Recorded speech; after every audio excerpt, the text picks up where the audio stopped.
بسم اللہ الرحمن الرحیم۔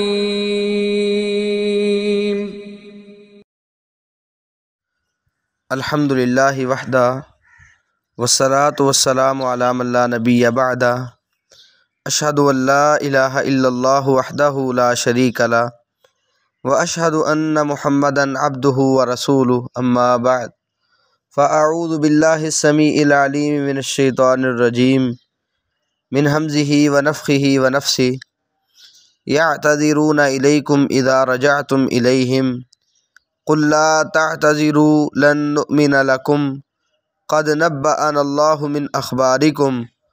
وسیری اللہ عملکم ورسولہ ثم تردون الی عالم الغیب والشہادہ فینبئکم بما کنتم تعملون۔ اللہم صلی علی محمد وازواجہ وذریتہ کما صلیت علی آل ابراہیم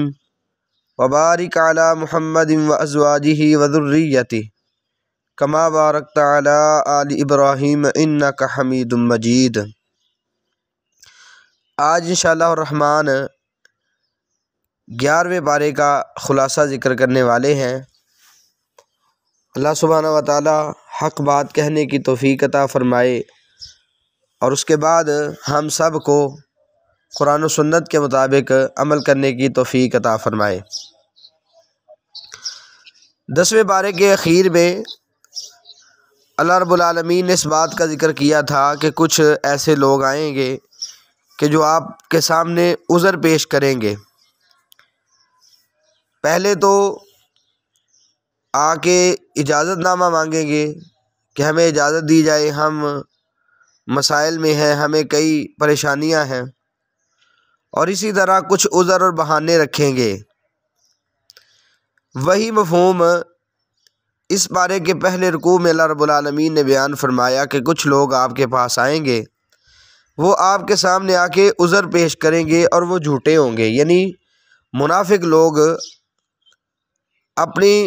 خبث باطن کی وجہ سے، اپنے اندر کے گندے ہونے کی وجہ سے جہاد میں نہیں گئے، لیکن اب آپ کے سامنے آ کے جھوٹ بولیں گے اور غلط بیانی کریں گے۔ تو آپ ان سے کہیں کہ ہم آپ پر اس طرح یقین کرنے والے نہیں ہیں، اللہ رب العالمین نے آپ کے حوالے سے ہمیں خبریں دے دی ہیں، بتا دیا ہے، تو باقی اللہ رب العالمین آپ کے اعمال کو دیکھ لے گا، اس کا رسول بھی۔ مطلب یہ ہے کہ اللہ رسول کو تو ان ساری چیزوں کا علم ہو چکا ہے، پھر تمہیں غیب اور شہادہ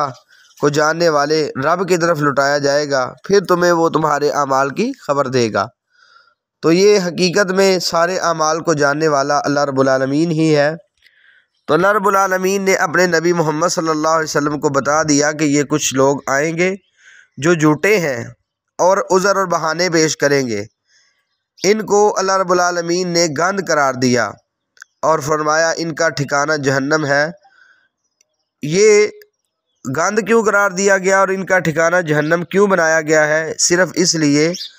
کہ ان کی بدعمالیاں تھیں، ان بدعمالیوں کی وجہ سے اللہ رب العالمین نے ان کو جہنم کا ایندھن بنا دیا۔ اللہ رب العالمین نے ذکر کیا کہ منافق آ کے قسمیں اٹھائیں گے صرف آپ کو راضی کرنے کے لیے کہ آپ ان سے ناراض نہ ہوں، آپ ان سے خوش رہیں۔ فرمایا ایسے لوگ آپ کو راضی کرنا چاہتے ہیں، لیکن ایسے فاسق لوگوں سے اللہ تعالیٰ راضی نہیں ہوتا۔ پھر اللہ رب العالمین نے دیہاتی منافقوں کا ذکر کیا کہ جو کفر اور نفاق میں بہت زیادہ سخت تھے، اور ان کے ساتھ ساتھ یہ بھی بتا دیا کہ جو وہ خرچ کرتے ہیں اللہ کے راستے میں، وہ منافق، تو وہ اپنے اوپر چٹی سمجھتے ہیں، جیسے نا انسان اپنے اوپر بوجھ سمجھتا ہے خرچ کرنے کو۔ کہا ان دیہاتی منافقوں کا انداز یہ ہے کہ جو اللہ کے راستے میں خرچ کرنا پڑتا ہے اسے اپنے اوپر بوجھ سمجھتے ہیں، حالانکہ یہ تو اللہ رب العالمین کی رحمت کو حاصل کرنے کا ذریعہ تھا، لیکن جیسے ہی انہوں نے اپنے اوپر اسے بوجھ سمجھا اور دین اسلام کے حوالے سے یا مسلمانوں کے حوالے سے نقصان کا انتظار کرتے رہے، تو ایسے لوگوں پر اللہ رب العالمین نے اپنے عذاب مسلط کر دیے اور ان پر گھیراؤ کر دیا گیا، ان پر گھیرا تنگ کر دیا گیا، پھر اس کے ساتھ ساتھ اللہ رب العالمین نے اچھے دیہاتیوں کا بھی ذکر کر دیا، یہ بتا دیا کہ دیہاتی سارے ایک جیسے نہیں ہیں۔ فرمایا کچھ ایسے بھی ہیں دیہاتی جو اللہ پر ایمان رکھتے ہیں، قیامت کے دن پر ایمان رکھتے ہیں، وَيَتَّخِذُ مَا يُنْفِقُ قُرُبَاتٍ عِنْدَ اللَّهِ وَصَلَوَاتِ الرَّسُولِ، اور جو وہ خرچ کرتے ہیں اسے اللہ رب العالمین کے ہاں قربت کا ذریعہ سمجھتے ہیں کہ ہم اس کے ساتھ اللہ رب العالمین کے قریب ہو جائیں گے، اور ساتھ رسول اللہ صلی اللہ علیہ وسلم کی جو دعا ہے وہ بھی ان کو حاصل ہو جائے گی، جو نبی صلی اللہ علیہ وسلم مال وصول کرنے کے بعد مال دینے والے کے حق میں کرتے تھے۔ دوسرے رکوع کے اندر آغاز میں ہی اللہ تعالیٰ نے نبی مکرم صلی اللہ علیہ وسلم کے صحابہ کے جو دو گروہ تھے ان کا ذکر کیا کہ جو مہاجرین ہیں یا انصار سبقت لے جانے والے، یعنی پہلے پہل مسلمان ہونے والے، اور اسی طرح فرمایا جو ان کی پیروی کرتا ہے احسان کے ساتھ۔ یہ ذکر کرنے کے بعد اللہ رب العالمین فرماتے ہیں رضی اللہ عنہم ورضوا عنہ، اللہ تعالیٰ ان سب سے راضی ہو چکا ہے اور یہ اپنے رب سے راضی ہیں۔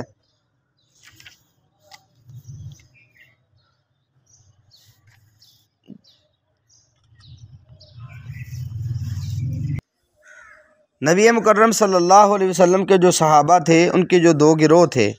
مہاجرین اور انصار، اللہ تعالیٰ ان سے بھی راضی ہوا ہے، اور اسی طرح جو ان کا پیرو بنا احسان کے ساتھ اللہ رب العالمین اس سے بھی راضی ہو چکا ہے، اور اس کے لیے یعنی ان سب کے لیے اللہ تعالیٰ نے جنتوں کا وعدہ کیا ہے جن کے نیچے سے نہریں چلتی ہوں گی، اور یہ سارے اللہ رب العالمین کے پاس جنت میں جا کر ہمیشہ ہمیشہ رہنے والوں میں سے ہوں گے، اور یہ بہت بڑی کامیابی ہے۔ پھر اللہ رب العالمین نے کچھ منافقوں کا ذکر کیا، کہا یہ ارد گرد دیہاتوں میں کچھ ایسے منافقین ہیں، اور اسی طرح مدینہ میں بھی کچھ ایسے ہیں کہ جو نفاق پر پختہ ہیں، اے پیغمبر آپ انہیں نہیں جانتے، ہم انہیں جانتے ہیں، تو ایسے لوگوں کو ہم 2 مرتبہ عذاب دیں گے۔ یہاں سنعذبہم مرتین بولا گیا ہے، ایک تو 2 مرتبہ عذاب ہے، یعنی 1 مرتبہ عذاب دیا۔ وہ عذاب یہ ہو سکتا ہے کہ جب فرشتے ان کی روح قبض کرتے ہیں تب ان کو عذاب دیا جاتا ہے، اسی طرح عذاب قبر بھی ہوتا ہے، یا عذاب قبر ہے اور ساتھ عذاب جہنم بھی ہوگا، ٹھیک ہے۔ اس طرح مختلف مفہوم بہرحال بیان کیے گئے ہیں، اور مرتین بعض اوقات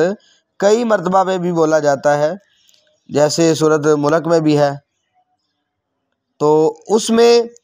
کئی مرتبہ کا مفہوم ہوگا کہ کئی مرتبہ اللہ تعالیٰ ان کو عذاب دے گا۔ تو وہ کس طرح؟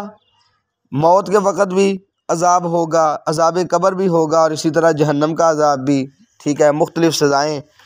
تو ان کے بعد اللہ رب العالمین نے کچھ لوگوں کا ذکر کیا کہ جو آئیں گے ان کے اعمال اچھے بھی ہوں گے اور کچھ برائیاں بھی ہوں گی۔ تو یہ وہ لوگ ہیں کہ جنہوں نے سستیوں کی وجہ سے اور کئی یعنی وجوہات کی بنا پر جہاد میں شرکت نہیں کی، اچھے اعمال بھی ان کے ہیں لیکن ساتھ یہ خرابیاں بھی شامل ہو گئیں، تو اللہ رب العالمین نے ان کا ذکر کیا اور بتایا اللہ تعالیٰ ایسے لوگوں کی توبہ قبول کر لے گا۔ کیوں؟ یہ منافق نہیں ہیں مسلمان، لیکن مسلمانوں میں بھی اس طرح کی بدعمالیاں آنا ممکن ہے۔ پھر اللہ سبحانہ وتعالیٰ نے یہ ذکر کیا کہ آپ ان کے مالوں میں سے صدقہ وصول کریں، یعنی زکوٰۃ وصول کریں، اس کے ساتھ آپ ان کو پاک کریں گے، ان کا تزکیہ کریں گے، اور جب آپ ان سے مال وصول کر لیں ان کے لیے رحمت کی دعا بھی کیجیے، ان صلاتک سکن لہم، کیونکہ آپ کی دعا ان کے لیے سکون کا باعث ہے۔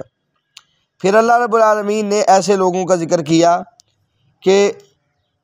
جنہوں نے عذر پیش کرنے کی بجائے واضح طور پہ اللہ کے نبی صلی اللہ علیہ وسلم کے سامنے کہہ دیا کہ اللہ کے پیغمبر ہم سے خطا ہوئی ہے، ہمارا کوئی عذر نہیں، کوئی بہانہ نہیں، کوئی مسئلہ نہیں تھا، اے اللہ کے پیغمبر ہم جان بوجھ کے یعنی جہاد سے پیچھے رہے ہیں، اب ہمارا معاملہ اللہ کی طرف ہے، اللہ رب العالمین ہمیں معاف کر دے، اللہ کی مرضی ہے، اللہ ہمیں عذاب دے یا اللہ تعالیٰ توبہ قبول کر لے۔ تو بہرحال ان لوگوں کا ذکر ہے، آگے جا کے ان کی بات ہوگی کہ پھر ان کے ساتھ اللہ رب العالمین نے کیا کیا۔ پھر اس کے بعد اس رکوع کے اندر اس مسجد زرار کا ذکر ہے جو منافقوں نے مدینہ کے اندر مسجد تعمیر کی تھی۔ ایک مسجد قباء تھی مدینہ میں اور دوسری مسجد نبوی تھی۔ اب منافقوں نے ایک اور مسجد بنائی، پہلے ان سے پوچھا گیا کہ یہ کیا کر رہے ہیں، تو انہوں نے یہ کہا جی ہمارا مقصود یہ ہے کہ جب بارش ہوتی ہے دیگر مسائل ہوتے ہیں تو مسجد نبوی میں پہنچنا یا مسجد قباء میں پہنچنا ممکن نہیں ہوتا، تو ہم یہاں نماز ادا کر لیں گے، لوگوں کے لیے آسانیاں پیدا کرنا چاہتے ہیں۔ تو اللہ رب العالمین نے اس کی وضاحت بیان کر دی کہ انہوں نے ایک تو نقصان پہنچانے کے لیے اور دوسرا کفر کو فروغ دینے کے لیے، پھر مومنوں کے درمیان تفرقہ ڈالنے کے لیے یہ مسجد بنائی ہے، اور اسی طرح جو اللہ اور اس کے رسول کے ساتھ لڑائی کرنے والے کفار ہیں ان کے لیے ایک گھات کی جگہ بنائی ہے، اور کہا یہ قسمیں اٹھا کے کہیں گے ان ارادنا الا الحسنى، کہ ہمارا ارادہ تو اچھا ہے۔ تو اللہ تعالیٰ نے پہلے بتا دیا کہ یہ جھوٹے ہیں، ان کی باتوں پہ آپ نے یقین نہیں کرنا۔ نبی مکرم صلی اللہ علیہ وسلم نے پہلے تو ان کو یہی ٹال دیا کہ غزوہ تبوک کے لیے نکلنا تھا، تو کہا ابھی غزوے کی تیاری، ان کا ارادہ تھا کہ نبی صلی اللہ علیہ وسلم آ کے افتتاح کریں، نماز پڑھیں، تو اس کے بعد ہم نمازیں یہاں جاری کریں گے۔ لیکن جیسے ہی غزوہ تبوک پہ گئے تو ان منافقوں کا انداز یہ تھا یا ان کی خواہش یہ تھی کہ رومیوں کے ساتھ لڑائی ہے، مسلمانوں نے ختم ہو جانا ہے، اس کے بعد ہم اس مسجد پہ غلبہ پائیں گے۔ اس مسجد کے اندر عبداللہ بن ابی جو رئیس المنافقین تھا، اس کے حوالے سے یہ خیال رکھا کہ اس کو ہم اپنا سربراہ بنا لیں گے۔ لیکن ہوا کیا کہ وہاں اللہ رب العالمین نے مسلمانوں کو غلبہ عطا کیا، اور جب واپس آئے غزوہ تبوک سے تو راستے میں نبی مکرم صلی اللہ علیہ وسلم کو اطلاع دی گئی اس مسجد کے حوالے سے، اور اس کا جو مقصد تھا وہ بیان کیا گیا۔ تو نبی مکرم صلی اللہ علیہ وسلم نے مدینہ میں داخل ہونے سے قبل ہی اپنے صحابہ کی جماعت بھیجوا کر جو مسجد زرار تھی اس کو ختم کروا دیا، اس کو ڈھا دیا گیا۔ پھر یہ بتایا کہ آپ نے اس میں ہرگز کھڑے نہیں ہونا، جس مسجد کی بنیاد اول دن سے تقوی پہ رکھی گئی ہے آپ کا حق بنتا ہے اس میں کھڑے ہوں۔ پھر اس مسجد کا ذکر کیا، یعنی جس کی بنیاد تقوی پہ رکھی گئی تھی، اور ساتھ بتایا اس میں کچھ ایسے افراد ہیں جو پاکیزگی کو پسند کرتے ہیں اور اللہ تعالیٰ ان پاکیزہ رہنے والوں سے محبت کرتا ہے۔ تو پاکیزگی کا ذکر کیا، اور اس کے بعد اللہ رب العالمین نے تیسرے رکوع کے اندر مومنوں کے سودے کا ذکر کیا کہ اللہ تعالیٰ نے مومنوں سے ایک سودا کیا ہے ان کے جانوں اور ان کے مالوں کے بدلے، کہ مومنوں تم اپنی جانیں میرے حوالے کر دو، مال میرے رستے میں لوٹاؤ، میرا تم سے یہ یعنی بیع ہے، میری تم سے ایک خرید و فروخت کی ڈیل ہے کہ میں بدلے میں تمہیں جنت عطا فرماؤں گا۔ کہا یہ لوگ ہیں جو اللہ کے رستے میں لڑائی کرتے ہیں، پھر وہ قتل کرتے بھی ہیں، خود شہید ہو جاتے بھی ہیں۔ ان کے حوالے سے سچا اللہ تعالیٰ نے وعدہ کیا ہے، جس کا ذکر تورات میں بھی ہے، انجیل میں بھی ہے اور قرآن مجید میں بھی ہے۔ اب جو اس عہد پہ پورا اترے گا، کہا اسے اس بیع کی خوشخبری ہے، اس کے لیے اللہ رب العالمین نے بہت بڑی کامیابی رکھی ہے۔ اس کے بعد اللہ تعالیٰ نے ان کے اوصاف ذکر کیے کہ یہ توبہ کرنے والے ہیں، عبادت کرنے والے ہیں، اللہ کی تعریفات کرنے والے ہیں، دین کے لیے سفر کرنے والے ہیں، رکوع اور سجدے کرنے والے ہیں، لوگوں کو نیکی کا حکم دینے والے ہیں، برائیوں سے منع کرنے والے ہیں، اور اللہ کی حدود کا لحاظ رکھنے والے ہیں، اس کی حفاظت کرنے والے ہیں۔ اس کے بعد اللہ رب العالمین نے اہل شرک کے لیے دعائے مغفرت کی ممانعت ذکر کی کہ نبی کے لیے اور ایمان والوں کے لیے ہرگز جائز نہیں ہے کہ کسی مشرک کے لیے دعا کریں، اگرچہ وہ مشرک قریبی رشتہ دار کیوں نہ ہو۔ اور ساتھ ہی بتا دیا کہ ابراہیم علیہ السلام انہوں نے بھی تو اپنے مشرک باپ کے لیے دعا کی تھی، اس کی وضاحت بیان کر دی۔ وما کان استغفار ابراہیم لابیہ الا عن موعدۃ وعدہا ایاہ، کہ جو استغفار تھا نا ابراہیم کا، ان کی مغفرت طلب کرنا، وہ ایک وعدے کی بنیاد پر تھا کہ ابراہیم علیہ السلام نے اپنے والد سے وعدہ کر لیا تھا، لیکن ساتھ بتا دیا فلما تبین لہ انہ عدو للہ تبرأ منہ، جب ابراہیم علیہ السلام کو پتہ چل گیا کہ باپ میرا اللہ کا دشمن ہے، تو ابراہیم علیہ السلام نے براءت کا اعلان کر دیا۔ پھر اللہ سبحانہ و تعالیٰ نے ان لوگوں کا ذکر کیا جن کی توبہ موقوف ہوئی تھی، یعنی جن کا معاملہ تھا اللہ چاہے عذاب دے یا اللہ تعالیٰ ان کو معاف کر دے۔ اللہ تعالیٰ نے ان کی توبہ کا ذکر کیا کہ اللہ رب العالمین نے ان کے مشکلات کے بعد ان کی توبہ کو قبول کیا، خصوصاً ان 3 افراد کا ذکر کیا وعلی الثلاثۃ الذین خلفوا، کہ جو پیچھے رہ گئے تھے۔ اللہ تعالیٰ نے ان کا انداز بیان کرتے ہوئے کہا حتی اذا ضاقت علیہم الارض بما رحبت وضاقت علیہم انفسهم وظنوا ان لا ملجا من اللہ الا الیہ ثم تاب علیہم لیتوبوا۔ کہا ان کے اوپر زمین تنگ ہو چکی تھی، حالانکہ زمین بڑی کشادہ لیکن ان کے لیے تنگ ہو گئی، ان کے نفس ان کے لیے مشکل بن گئے تھے، یعنی ان کا جینا مشکل ہو گیا تھا، اور انہوں نے یہ یقین کر لیا تھا کہ اب جائے بنا اللہ کے علاوہ کسی اور کی طرف نہیں۔ انہوں نے اللہ کی طرف رجوع کیا، اللہ رب العالمین نے ان پہ مہربانی کی، تو انہوں نے اللہ کی طرف رجوع کیا تو اللہ تعالیٰ نے ان کی توبہ کو قبول کر لیا۔ یہ تین افراد کعب بن مالک، ہلال بن امیہ اور مرارہ بن ربیع ہیں، جو اللہ کے نبی صلی اللہ علیہ وسلم کے جلیل القدر صحابی تھے۔ ان کی واقعے کی تفصیل صحیح بخاری میں موجود ہے کہ کیسے پیچھے رہ گئے تھے، کیسے انہوں نے سچ بولا اور 50 دن تک مشکلات ان کو برداشت کرنی پڑی، لیکن آخر کار اللہ تعالیٰ نے ان کی سچائی کی بنا پر ان کو معاف کر دیا، اور ساتھ چوتھے رکوع کے آغاز میں ہی کہہ دیا یا ایھا الذین آمنوا اتقوا اللہ وکونوا مع الصادقین، ایمان والو تم اللہ سے ڈر جاؤ اور سچے لوگوں کے ساتھی بن جاؤ۔ تو یہ ان کی یعنی ایک تو توبہ کی خوشخبری تھی، اور دوسری یہ بتا دیا کہ ایسے لوگوں کی طرح تمہیں بھی بننا چاہیے۔ باقی اللہ رب العالمین نے جہاد فی سبیل اللہ میں حصہ لینے والوں اور اپنے مال خرچ کرنے والے، اپنے جسم پیش کرنے والے اور کسی بھی طرح سے نیکی کرنے والوں کا ذکر کیا۔ کہا ایسے لوگ کچھ بھی کرتے ہیں، اگر اللہ کے راستے میں ان کو کوئی تکلیف پہنچتی ہے، بھوک پہنچتی ہے، کوئی تھکاوٹ پہنچتی ہے، اور اسی طرح اگر پیاسے ہوتے ہیں، اگر کوئی راستہ عبور کرتے ہیں جس کے ساتھ کفار کو غصہ دلانا مقصود ہوتا ہے، اور اسی طرح اگر دشمن سے لڑتے ہیں، اللہ فرماتے ہیں الا کتب لہم بہ عمل صالح، اللہ تعالیٰ ان تمام اعمال کی وجہ سے ان کے لیے نیکیاں لکھ دیتے ہیں، ان کا نیک عمل لکھ دیا جاتا ہے۔ کہا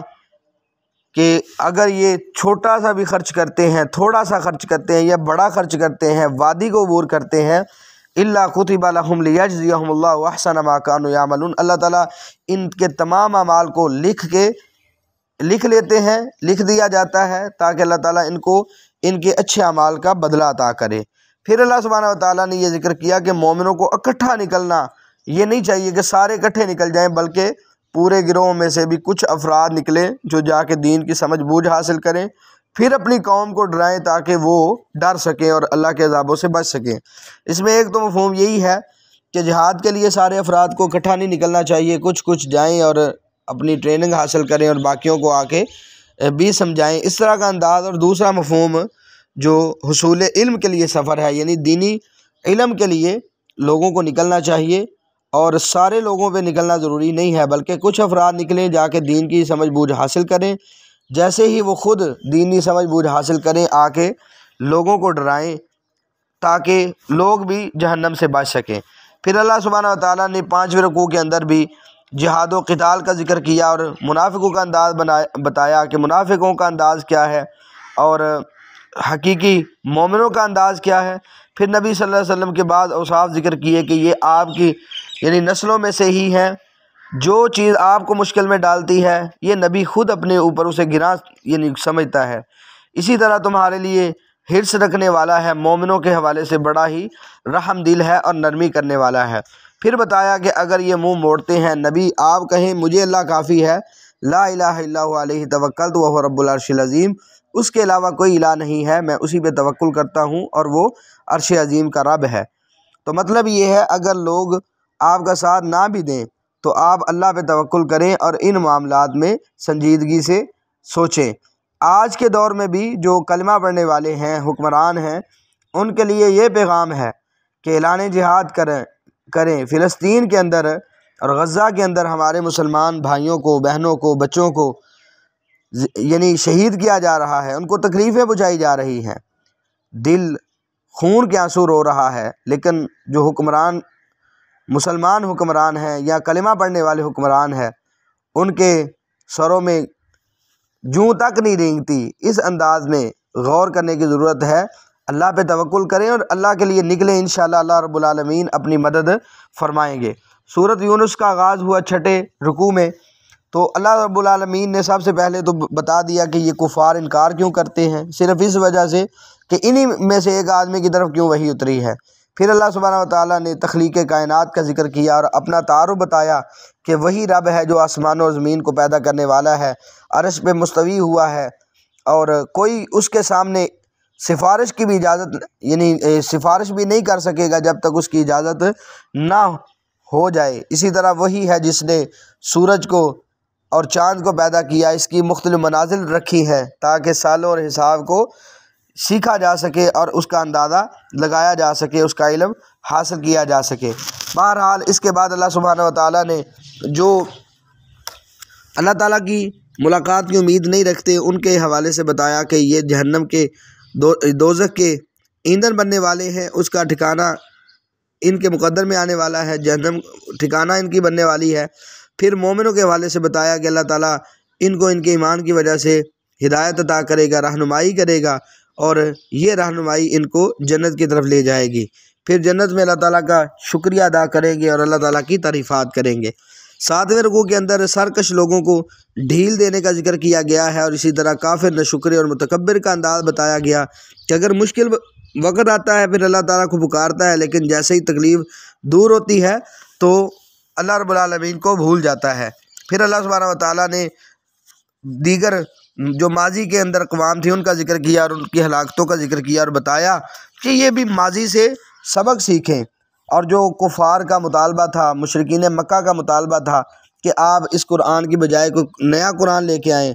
یا اس میں کوئی تبدیلی لے آئیں، تو نبی صلی اللہ علیہ وسلم کو یہ بتایا گیا کہ آپ ان سے کہیے ما یکون لی ان ابدلہ من تلقاء نفسی ان اتبع الا ما یوحی الی، میرے لیے ممکن ہی نہیں ہے کہ میں اپنی طرف سے اس کی تبدیلی کروں، میں تو صرف وحی کا پیرو ہوں، جو اللہ تعالیٰ میری طرف وحی کرتا ہے میں وہ کہہ دیتا ہوں۔ تو پھر یہ بھی کہہ دیا، بتا دیا کہ اے نبی آپ ان سے کہیے اگر اللہ چاہتا تو میں یہ بھی تم پر نہ پڑتا اور میں تمہیں کچھ بھی نہ بتاتا، ایک وقت تک تمہارے اندر رہا ہوں نا، آپ سمجھتے نہیں ہیں، میں نے 40 سال تمہارے اندر گزارے ہیں، کبھی کچھ نہیں بتایا تمہیں،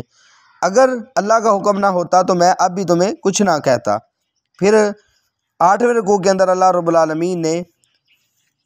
قضاء الہی کے منکروں کی کیفیت بیان کی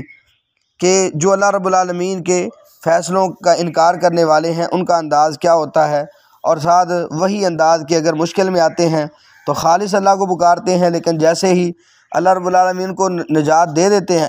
تو پھر وہی سرکشی کا انداز اور وہی شرک والا انداز ان کے اندر پایا جاتا ہے۔ اللہ رب العالمین ایسے لوگوں کو بھی سلام کے گھر کی طرف دعوت دیتے ہیں کہ وہ سیدھے ہو جائیں، اللہ رب العالمین ان کو معاف کر دے گا، بخش دے گا۔ پھر اللہ سبحانہ و تعالیٰ نے یہ ذکر کیا کہ جو نیکیاں کرتے ہیں اللہ سبحانہ و تعالیٰ ان کو اچھا اس کا بدلہ دے گا جنت کی صورت میں، اور ساتھ زیادہ سے مراد جو جمہور ائمہ مفسرین ہیں انہوں نے اللہ کا دیدار لیا ہے۔ بہرحال اس کے بعد اللہ سبحانہ و تعالیٰ نے اچھائی اور برائی کرنے والوں کا انجام بتایا کہ جو اچھائیاں کرتے ہیں ان کا بدلہ کیا ہے، اور جو برائیاں کرتے ہیں ان کو اللہ رب العالمین کیا سزا دے گا۔ 9ویں رکوع کے اندر اللہ تعالیٰ نے اپنی صفات کو ذکر کیا کہ وہ آسمان کو پیدا کرنے والا، زمین کو پیدا کرنے والا، اس سے رزق اتارنے والا،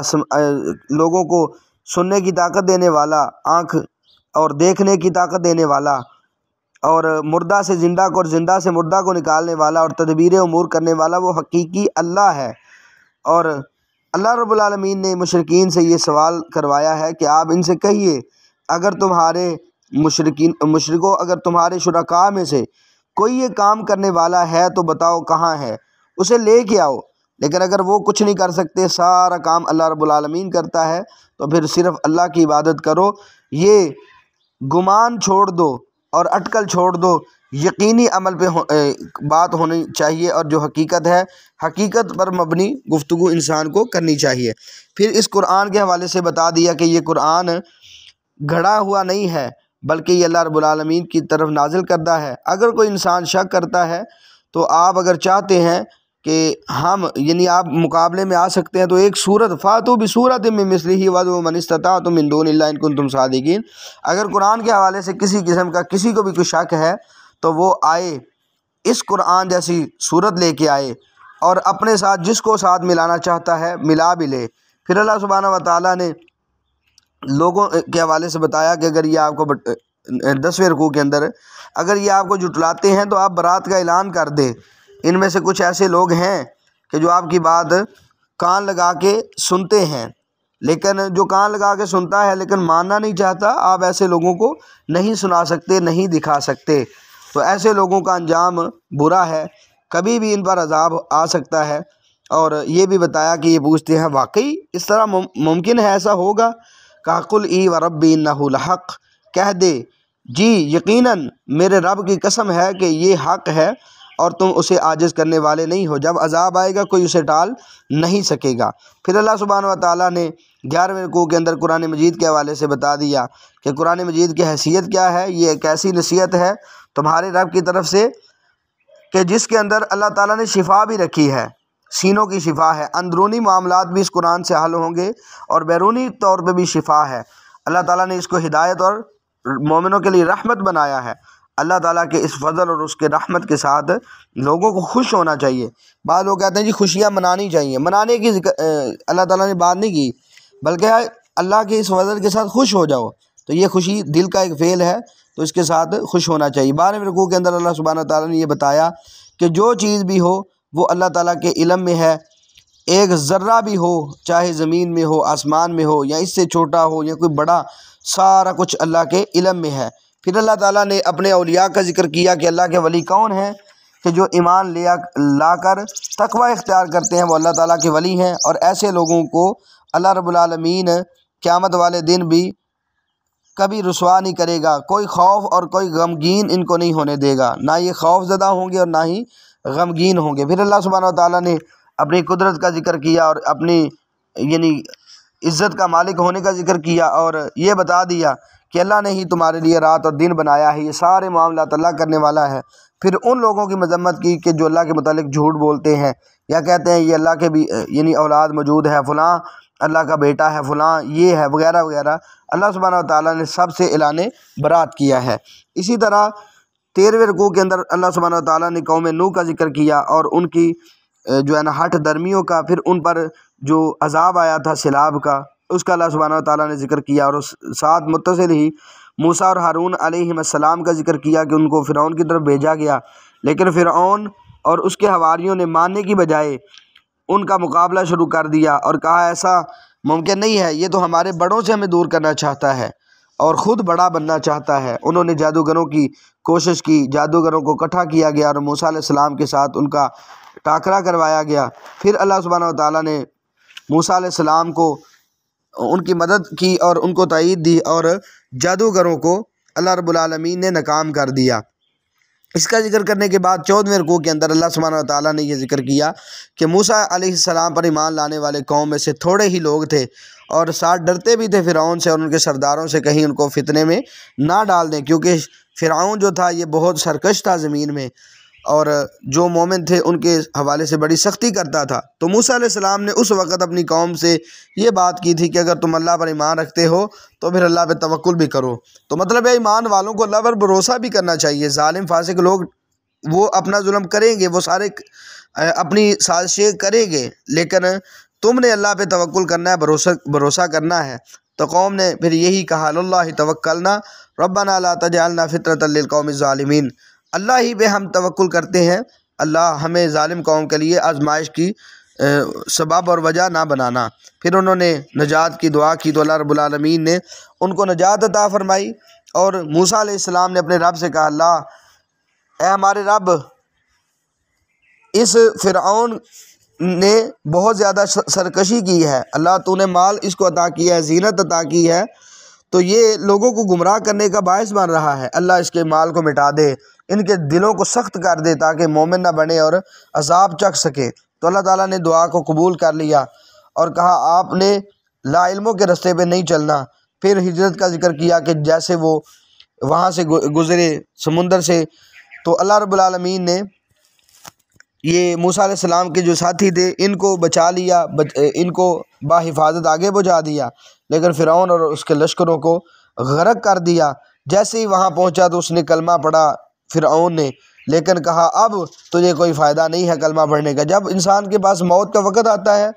موت کے آثار شروع ہو جاتے ہیں، کلمہ پڑھنے کا کوئی فائدہ نہیں ہوتا۔ پھر جب غرق ہوا تو اللہ رب العالمین نے اس کے بدن کو بچا لیا، لوگوں کے لیے ایک نشانی بنا دیا۔ موجودہ صورتحال میں جو فرعون کی لاش بتائی جاتی ہے، کیا وہی ہے؟ بعض مفسرین نے یا بعض علماء نے کہا یہ وہی ہے، لیکن بعض علماء کہتے ہیں کہ اس کی کوئی پختہ دلیل نہیں ہے۔ اگر پختہ دلیل نہ بھی ہو لیکن جو اس کا ذکر قرآن و حدیث میں موجود ہے اس کے یعنی وہاں سے غرق ہو کے اس کی لاش کے باہر نکلنے کا، وہ تو قرآن و حدیث میں موجود ہے جس میں کسی قسم کا کوئی شبہ نہیں ہے۔ 15ویں رکوع کے اندر اللہ سبحانہ و تعالیٰ نے بنی اسرائیل پہ اپنے انعامات کا ذکر کیا، اور اس کے بعد اللہ سبحانہ و تعالیٰ نے یہ بتایا کہ عذاب آنے کے بعد عذاب ٹالا نہیں جاتا۔ اللہ تعالیٰ کا جب عذاب آ جاتا ہے لوگ دیکھ لیتے ہیں، پھر آیا ہوا عذاب واپس نہیں ہوتا، الا قوم یونس، سوائے یونس کے قوم کے کہ انہوں نے جب عذاب کو دیکھا، یعنی ایسے آثار اٹھتے دیکھے، انہوں نے ایمان کو قبول کیا، اللہ تعالیٰ سے معافی مانگ لی، تو اللہ رب العالمین فرماتے ہیں لما آمنوا کشفنا عنہم عذاب الخزی فی الحیات الدنیا ومتعناہم الی حین، کہ جب انہوں نے ایمان کو قبول کیا تو ہم نے ان سے عذاب کو ہٹا دیا، دور کر دیا۔ تو یہ ایمان لانے کا سلسلہ بھی تب تک ممکن نہیں ہے جب تک اللہ رب العالمین نہ چاہیں۔ پھر اللہ تعالیٰ نے یہ بات ذکر کی کہ ہم اپنے رسولوں کو بھی نجات دیتے ہیں اور ایمان والوں کو بھی نجات دیتے ہیں، حقا علینا ننجی المومنین، ہم پر ایمان والوں کو نجات دینا حق ہے۔ تو مطلب یہ ہے کہ بعض اوقات امتحانات ہوتے ہیں، جیسا کہ آج بھی مسلمانوں کے امتحان تو ہو رہے ہیں، لیکن ان قریب انشاءاللہ اللہ رب العالمین ان کو نجات عطا فرمائے گا۔ اللہ تعالیٰ سے ہم دعا کرتے ہیں اللہ تعالیٰ ان کی نصرت کرے، اور جو ظالم یہودی ہیں اور ان کے جو بھی مددگار ہیں ظلم کے اندر، اللہ تعالیٰ ان سب کو غارت کرے اور ان سارے لوگوں کو نیست و نابود کر دے۔ پھر 16ویں رکوع کے اندر اللہ سبحانہ و تعالیٰ نے غیر اللہ کی عبادت کی نفی کی ہے، شرک کی ممانعت ذکر کرتے ہوئے توحید کی دعوت دی، اور ساتھ بتا دیا کہ اگر آپ کو کسی قسم کی کوئی تکلیف پہنچتی ہے تو کوئی اسے ہٹانے والا نہیں ہے سوائے اللہ کے، اور کوئی اگر اللہ تعالیٰ خیر کسی کو پہنچانا چاہے تو ساری دنیا بھی مل کر اس کے فضل کو ہٹانے والی نہیں ہے۔ اللہ تعالیٰ جس کو چاہتا ہے عطا کر دیتا ہے۔ اللہ سبحانہ و تعالیٰ نے یہاں ذکر کیا، اور آگے سورۃ ہود کا آغاز ہوا 17ویں رکوع کے اندر، اور اس کے اندر اللہ تعالیٰ نے خصوصی طور پہ توبہ استغفار کا حکم دیا اور بتایا کہ اگر تم توبہ استغفار کرو گے اللہ تعالیٰ تمہیں اچھے انعامات عطا کرے گا اور ہر قسم کا فضل اللہ تعالیٰ عطا کر دے گا۔ لیکن اگر لوگ منہ موڑیں گے تو یاد رکھنا عذاب کبیر موجود ہے، اس دن کا بڑا عذاب جو ہے نا، قیامت کے دن کا عذاب، اس سے بہرحال بچ کے رہیے۔ اس کے ساتھ ہی اس بارے کا خلاصہ ختم ہوتا ہے۔ اللہ سبحانہ و تعالیٰ سے ہم دعا کرتے ہیں اللہ سبحانہ و تعالیٰ ہمیں قرآن مجید سے جو ہمیں سبق ملتے ہیں اللہ تعالیٰ ان کے مطابق زندگی بسر کرنے کی توفیق عطا فرمائے، اور اللہ تعالیٰ مسلمانوں کو اور مجاہدین کو مدد عطا فرمائے، اور جتنے بھی ظالم ہیں دنیا کے اندر ظلم کرنے والے، اسلام اور مسلمانوں کے خلاف پروپیگنڈے کرنے والے، اولاً اللہ تعالیٰ ان کو ہدایت عطا فرمائے، اگر ہدایت کو قبول کرنے والے نہیں ہیں تو اللہ تعالیٰ ایسے لوگوں کو نیست و نابود کر دے۔ السلام علیکم ورحمۃ اللہ وبرکاتہ۔